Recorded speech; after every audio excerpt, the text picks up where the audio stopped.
RTL Matin. 6 minutes pour trancher. Et il est 8h25. Bonjour Élise Fagellès. Bonjour. Vous êtes députée de La République En Marche et vous avez remis hier après-midi votre rapport sur l'outrage sexiste à Gérard Collomb et Marlène Schiappa. Bonjour Yves Lefebvre. Bonjour. Vous êtes secrétaire général de l'unité SGP Police. Merci à l'un et à l'autre d'être venus ce matin débattre sur RTL et en direct. Est-ce bien le rôle de la police de verbaliser ces outrages sexistes, Élise Fagellès, et en a-t-elle selon vous les moyens? Alors nous avons prévu la création de cette infraction comme une mesure pour avancer dans l'égalité femmes-hommes, mais aussi une mesure d'ordre public, de sécurité publique. C'est-à-dire qu'il y a tout un tas d'incivilités aujourd'hui qui pourrissent l'espace public et notamment le fait que les femmes ne peuvent pas se déplacer tranquillement partout parce qu'elles sont embêtées. Et ça, en effet, quand on met en place la police de sécurité du quotidien comme Gérard Collomb vient de le faire, c'est aussi pour permettre cet espace public apaisé, égalitaire. Et oui, je pense qu'une police qui est plus proche des habitants sur le terrain, une police dont le rôle sera en effet de voir toutes ces petites incivilités qui font qu'on se sent pas à l'aise dans l'espace public, oui, c'est son rôle de permettre ça. Pour que l'on comprenne bien, de quoi parle-t-on précisément? Il faut que cette infraction soit donc constatée en flagrance, c'est le terme officiel, c'est bien ça? Oui. Tout à fait. C'est-à-dire que l'idée, c'est que il ne faut pas que les victimes aillent porter plainte. Déjà, on se retrouve dans des comportements, on ne sait pas qui est la personne, on ne sait pas l'identifier.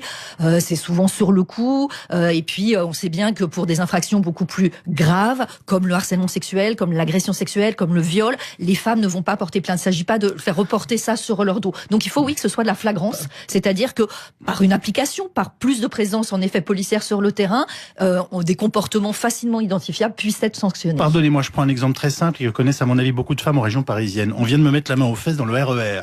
C'est un peu bondé. Je descends sur le quai, je vois des flics. Est-ce que je peux aller les voir et leur dire ce monsieur vient de me mettre la main aux fesses? Eh bien, c'est intéressant ce cas-là parce que figurez-vous que la main aux fesses c'est déjà puni par la loi, c'est une agression sexuelle. Et dans les transports en commun, il y a déjà des brigades qui peuvent sanctionner ça. Là, nous, on parle de comportements qui peuvent être verbaux, non verbaux, mais qui ne sont pas des agressions physiques. Et c'est important qu'on puisse rappeler qu'il y a déjà des agressions qui ne sont pas sanctionnées alors que la loi le prévoit. Là, par exemple, je me fais suivre et je veux pas et je montre bien, je dis non et je me fais suivre, etc.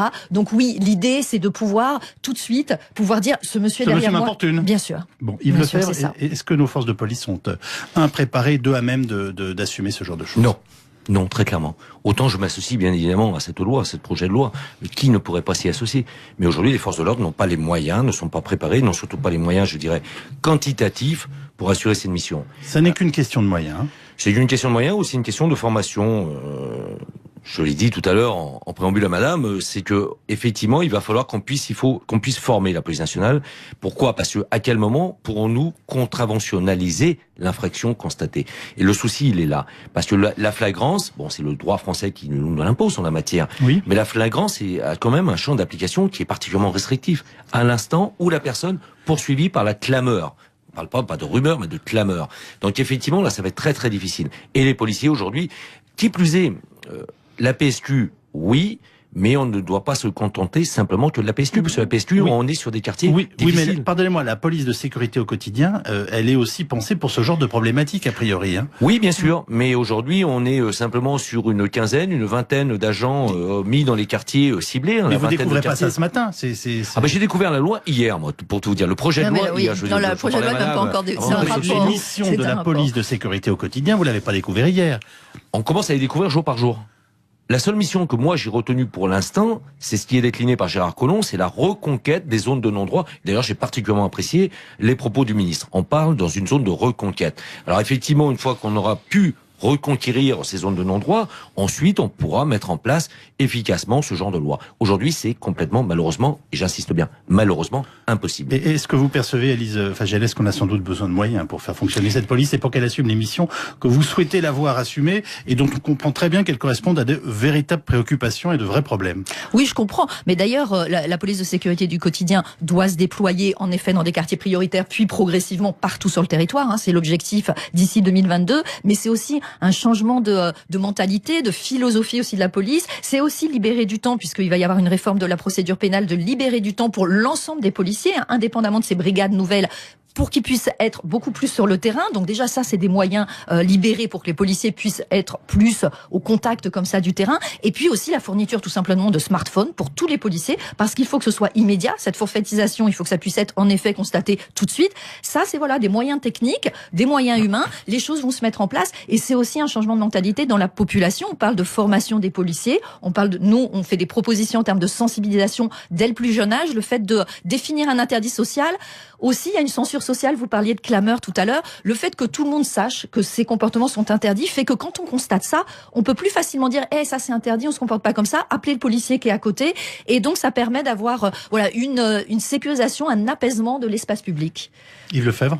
Je rejoins madame sur un point essentiel. Changeant la philosophie d'emploi de la police nationale. Et oui, on pourra appliquer cette loi.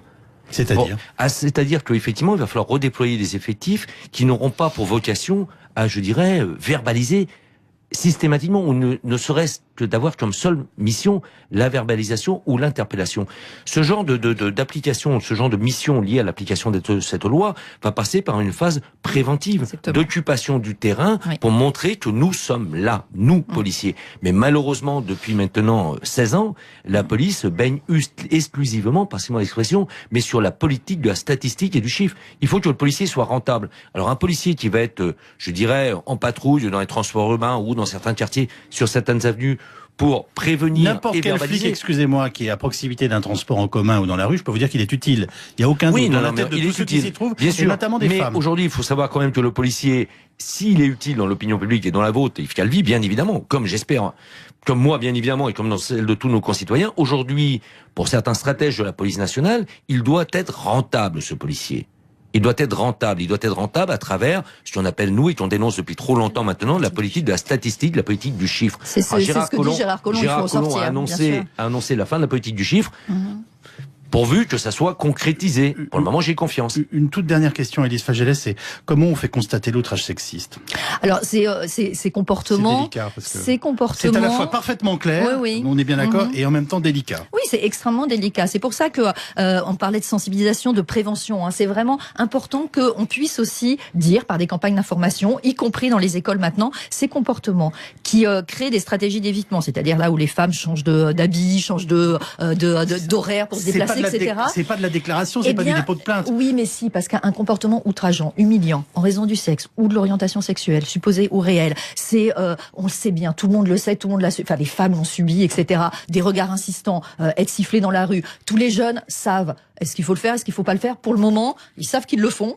Mais est-ce que c'est interdit? Non, puisque ça n'était pas interdit. Donc à partir du moment où on pose cet interdit social, à partir du moment où les femmes vont se sentir légitimes de dire non, moi je sais que la loi me permet de dire ça n'est pas permis, eh bien, je crois que les comportements vont évoluer à partir du moment où la police aussi a une base légale maintenant pour verbaliser, mais aussi pour faire ces opérations de prévention. On ne se comporte pas comme ça dans l'espace public. Oui, je crois que les choses vont beaucoup évoluer. Merci Élise Fagellès, merci Yves Lefebvre d'avoir ouvert le débat aujourd'hui sur l'antenne RTL. Vous continuez de réagir, vous aussi, à cette actualité.